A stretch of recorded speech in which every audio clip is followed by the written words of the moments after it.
Nancy grew up in an ordinary family in a provincial town. Her father worked all his life at a factory. It was a low-paying and unhealthy job. For 20 years at work, her father had seriously damaged his health. Mother worked as a school teacher. Nancy's family lived modestly, but the relationship between her parents and daughter was very warm. The girl from childhood was very diligent and well-studied.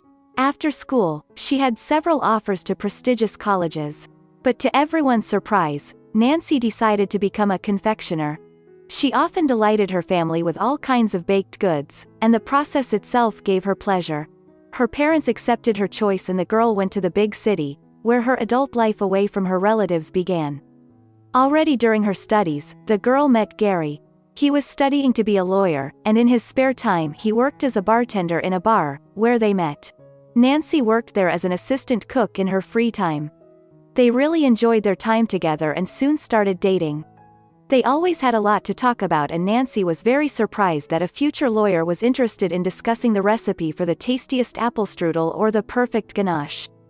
Gary had 2 more years to study to get his law degree, when he asked Nancy to marry him. The girl agreed. A few days later, Gary rushed to share the news with his mother.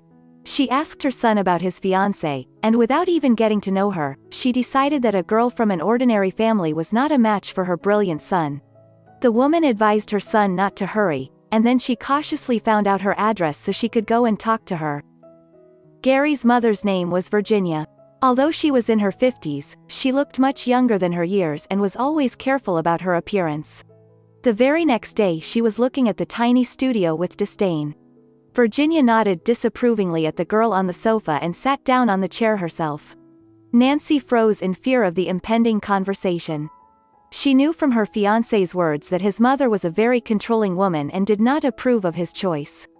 Therefore, she was well aware that the future mother-in-law did not come to her house to congratulate her on her forthcoming wedding.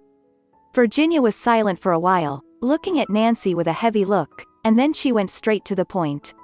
She said she would never allow a poor girl from a bad family to be the wife of her son. At first she offered Nancy a large sum of money if she would tell her son that she had fallen out of love with him. Nancy tried to argue that it was true love. But Virginia interrupted her and said that if she really loved him, she should leave him alone and not make a mess of his life. The woman began to describe in vivid detail how she would leave her son without an inheritance, deprive him of his allowance and stop paying for tuition fee. She blamed Nancy's selfishness alone for this gloomy future. Finally, she asked Nancy to think it over and to agree to her generous offer, and then left the apartment. On the evening of the same day, Gary found his bride in a state of distress. Through her tears, Nancy told him about her conversation with his mother. The man became very angry. Although she asked him not to quarrel with her, Gary did not listen. The young man sincerely could not understand where his mother had got such an attitude towards people. Many years ago they lived together with his father in a small apartment, and it seemed that she was happy. But after his father died, his mother found a rich man named Oscar. She began to live in luxury, and apparently that money spoiled the woman. When Gary came to his mother and told her all what he thought of her action and her hypocrisy, Virginia also became angry. She said in anger that her marriage to his father was her main mistake in life, because he was poor, and poverty attracts only poverty. That is why she wanted to warn him, and hoped that her son would be smarter than she was and would not spoil his future. After a short silence, the woman came up and hugged her son. She whispered to him that thanks to Oscar they had what they had today. A life without poverty in a nice house, payment for Gary's studies at a prestigious university. Even a place for his first work placement as a lawyer was found thanks to Oscar's connections. And so Gary did not need to rush, and in time he would find a wife that suited him in terms of status. Gary could no longer hear what his mother was saying, so he got up and said he was leaving. In the end his mother shouted angrily that in this case she would not give him a cent until he gave up his poor provincial girl. Gary left his mother's house and took a long walk through the evening city. He had to think things over. The money from his part-time job would not be enough to pay for his life and education. Gary realized it was time to live his life and count only on himself. He decided to take a sabbatical at the university, while he could work and save some money. After that, he would see what he would do next. To tell the truth, the profession of a lawyer was not to his liking. It was the profession his mother had chosen for him.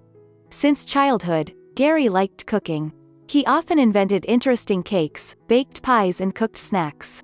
His mother's friends were always surprised and praised the boy, and often said that the guy had a rare talent. But Virginia did not want to hear about her son linking his life with cooking. She did not consider it a prestigious occupation. Tired of constant quarrels, Gary gave up and went to law school. He was not happy about his specialty, it seemed boring, but he did not want to disappoint his mother. Now it was as if fate had given him a magic sign. Nancy and Gary got married without any celebration.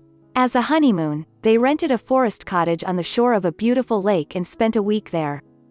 It was not easy for the young family at first. Gary took on all kinds of part-time jobs. But soon Nancy's studies pulled him in as well. In the evenings they discussed recipes and pastry novelties, watched masterclasses given by well-known pastry chefs, and tried to master this art in their little kitchen. They spent all their spare money on training, materials and equipment.